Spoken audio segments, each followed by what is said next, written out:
This is the WHTC Morning News with Gary Stevens and Peg McNichol on 99.7, 1450 WHTC and WHTC.com.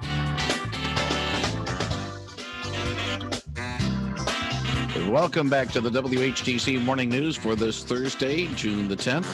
Thursday mornings at this time, we find out what's going on in downtown Holland. Take a look at travel and tourism in the Holland area as well. The segment is called Destination Downtown. It's presented by the Windmill Restaurant. And joining us most Thursday mornings at this time is the Executive Director of the Holland Area Visitors Bureau, Linda Hart, joining us from her offices on 8th Street. Good morning, Linda. Morning. How are you today? We are well. And of course, Linda not only deals with travel and tourism issues, also has a finger on the pulse of what's going on in downtown, but she has been very much involved with the Holland and Bloom efforts and has been very much involved with the Oz project. And another chapter in that Oz project is tomorrow. It is, long awaited, lots of questions of when, but the book is getting installed in Centennial Park tomorrow morning at 8 a.m. So it's very exciting. It completes that exhibit for the summer season. It was a little late this year, but we had talked about that because of plantings, but we're super excited to see it. For those who may be new to our area or who are visiting this area, and we say the Oz project, some are saying, what exactly is it? And where is it? For those who might be new or might not be aware, tell us a little bit about the Oz project. Sure. So the original story, The Wonderful Wizard of Oz, was written by L. Frank Baum. L. Frank Baum used to vacation on Lake Michigan over in Macatawa. So it was said that during his time vacationing here, a lot of his inspiration of writing the book took place while he was vacationing in the late 1800s. So Holland wanted to pay homage to that, show respect for that classic children's story. And so the Visitors Bureau, Herrick District Library, in partnership also with the City of Holland, specifically the Parks Department, installed 7 bronze sculptures of life-size of the renderings of W.W. Denslow, which was the original illustrator of the book. And we put what's called a mosaic culture. So it is a living book, 6,000 plants on a steel frame. And both parts of the exhibit are kitty corner from each other, one at the Herrick District Library and the other one at Centennial Park, all connected by a yellow brick road. Yes, indeed. And it's kind of ironic. We're talking about the Oz project on Judy Garland's birthday. Well, looky there. You know what is interesting? I should mention that we still get people who are interested in purchasing bricks, the personalized brick program. Unfortunately, that program has ended. It was sad to see it go. It was a great fundraiser for the project, but I just wanted to pass it along that, especially for the local community, that we are no longer selling bricks, unfortunately.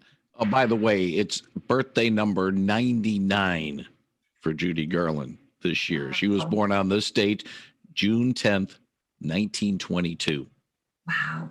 So keep in mind, maybe something in the works, even though the illustration is not of Judy and is not of her character, but still might not be a bad, something to put in the back of the mind for the exhibit for 2022. That's exactly right. You never know what might pop up. Well, again, just plant the seeds, and, after all, it's Holland and Bloom and stuff like that. Exactly. Real quick about the Holland and Bloom and America and Bloom situation, as things are changing in the culture, and not culture, but the dynamic is changing, dealing with the health issues and the COVID-19 restrictions. Have you gotten any further guidance from America and Bloom yet as to judging and the contest itself, or is it still pretty much everything that was being planned back earlier this spring is still going forward as planned? Well, what was planned is still going to be planned. Excuse me. It will, since the judges aren't coming into the communities are encouraged to self-nominate, which Holland will definitely self-nominate, which means we can self-nominate for every one of the criteria. So all 7 of those criteria, floral, heritage, landscape, environmental, so on and so forth, we can self-nominate for ourselves and be eligible for an award in addition to the special awards, coolest downtown, things like that. So that's what our participation is going to be this year. The symposium still will be virtual. We kind of looked at it when in the spring, it's having a symposium in the fall. Do you have a symposium in the fall? Kind of like the Super Bowl. Do you have the Super Bowl if we're not playing football all summer? So we're not playing football all summer. We're all going to stay home and play football in our backyards. This is a really bad analogy, but it's the best one I could come up with. But we'll still want to do the educational conference in the fall. Linda Hart, Destination Downtown segment is starting to get back to some normalcy in the sense of we got things going on downtown this weekend you can tell us all about. We do. I mean, it's just so interesting how our calendar is filling up more and more. So Wednesdays, the Pillar Church organ recitals are picking up again. And, this is a very unique opportunity for visitors who come into our community and even residents who didn't even realize that that Pillar Church has this, an opportunity to go inside the church, learn a little bit about it, and listen to some great music. So those are every Wednesdays at 12:15. It's just a 30-minute concert, so a great opportunity to go over and get some lunch. Thursday, the Hope Summer Repertory Theater is kicking off with their musical A Year with Frog and Toad. Now, what's a little different about the Repertory Theater this year? It's outside at the Pine Grove on Hope College campus.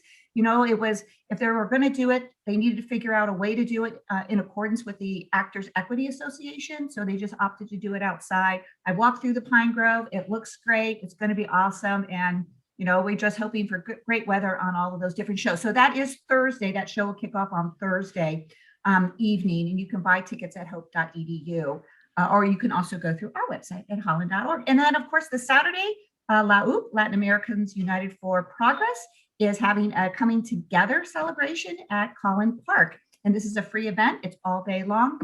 Food trucks, live music, just an opportunity to come out and see everybody you haven't seen for quite a while. And then lastly, the Summer Brass Series at Holland Symphony. This was rained out.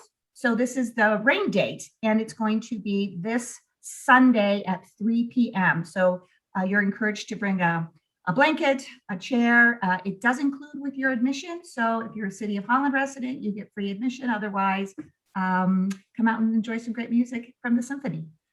One final thing, and we'll talk more about it next week. Next Thursday, the 17th, street performers back in downtown Holland. Can you believe it? I'm just so excited. I'm so excited to see it. And in our PSD meeting, we did talk about, where the street performers would be based on where the outdoor cafes are. We really want to try to encourage traffic to move down to that new block between River and Pine, to try to get some traffic down there and put some street performers down there. So that's what we were working on the last time we met, but it's super exciting. I can't wait to see the performers. Well, the logistics, and this is I'll just mention the logistics, trying to get pedestrians across River Avenue. It might be kind of an issue. Yeah, that seems to be, let's just put it this way. Yeah, but maybe part of the reason why, foot traffic isn't as good is because it really, I think, to be honest with you, really, they make it successful. Hate to say this, you got to block off River Avenue, and that might not be very fun to do. Yeah. Well, we get people down to the farmers market, so it's a moving traffic that way. So I figure, we can just try to figure it out. So I hope it does eventually do work out. Linda Hart, she is with the Holland Area Visitors Bureau with Destination Downtown. Thank you very much for joining us today. And if all goes well, we'll do this again next Thursday morning. Sounds great. See you, Gary. Thank you very much, Linda Hart, on 99.7 and 1450 WHTC.